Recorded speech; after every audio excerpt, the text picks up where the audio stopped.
Ngapunten nggih niki ajar. Nggih. Bawa sami-sami, Mas. Ngapunten lho, Mas. Monggo.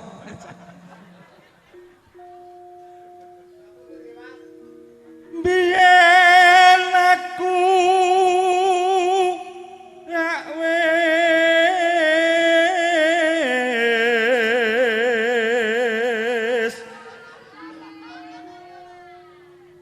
kandha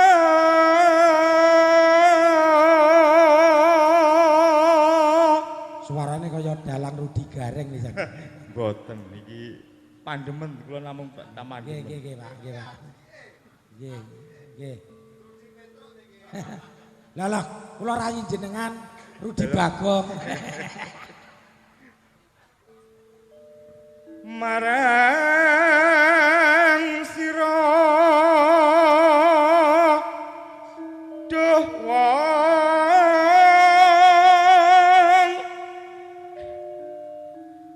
manis.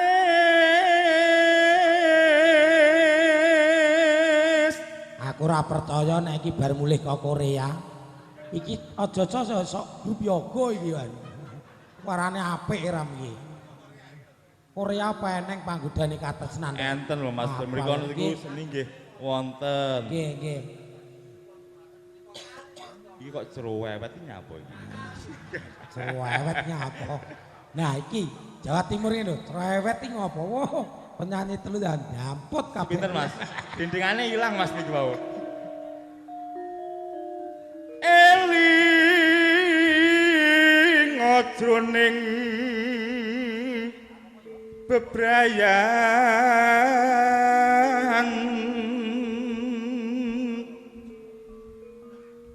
kebak panggo dosa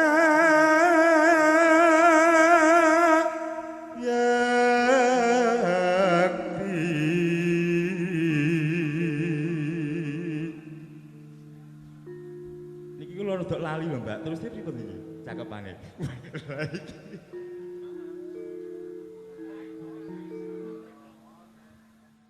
Rupita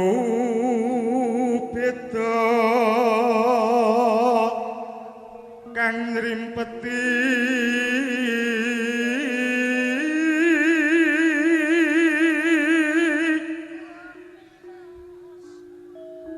dene masih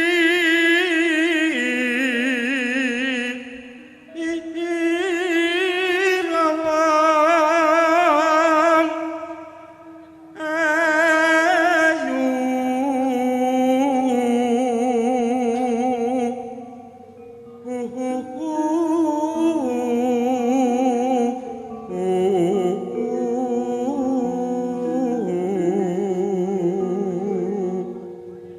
ngapunten nggih Mas Bagong. Nggih, Pak.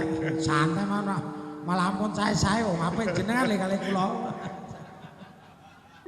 Mbok aja salin sloga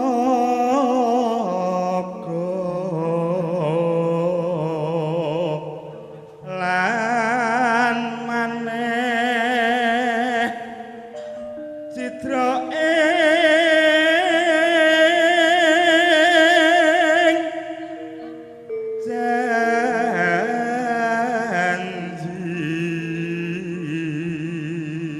Nggih, Mas, wonten dawuh. Sampai entek. Sampai entek nek ora. Lagu, Pak, nggih.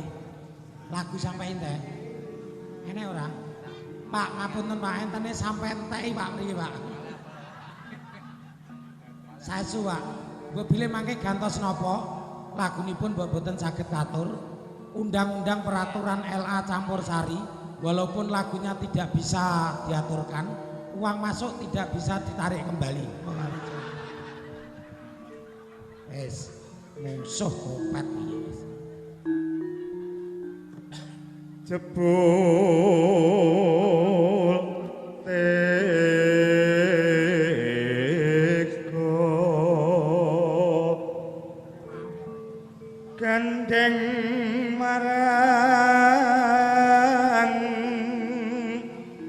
Riyo liya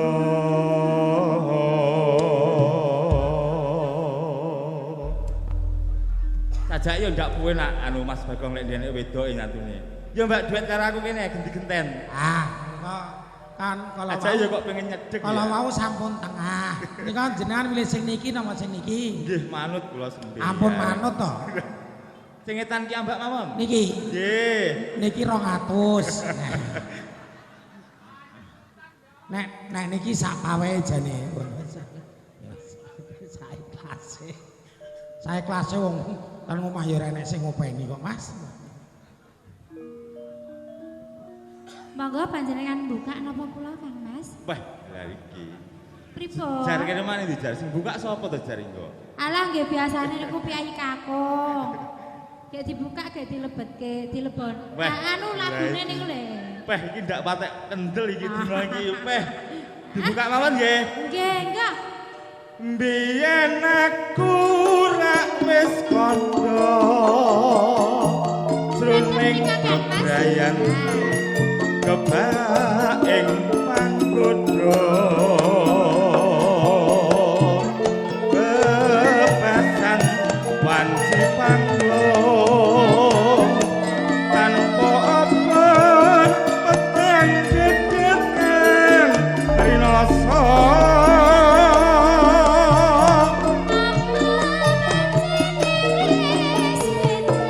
menika kula desaken dening Bapak Tumanto kang kagungan derajat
pripun nek disawang panjenengan iki piyayine mboe sisih enom ning kok klangenane kok langgang pandemen Mbak saestu ning mboten an to pandemen to mboten pandemen mboten kangge am mboten nggih monggo iya sampean menapa kula ora bantere kita akhir piye Mas ya kene ra krungu bal-bal tak suwun sareng sliramu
Gelek-gelek bekasane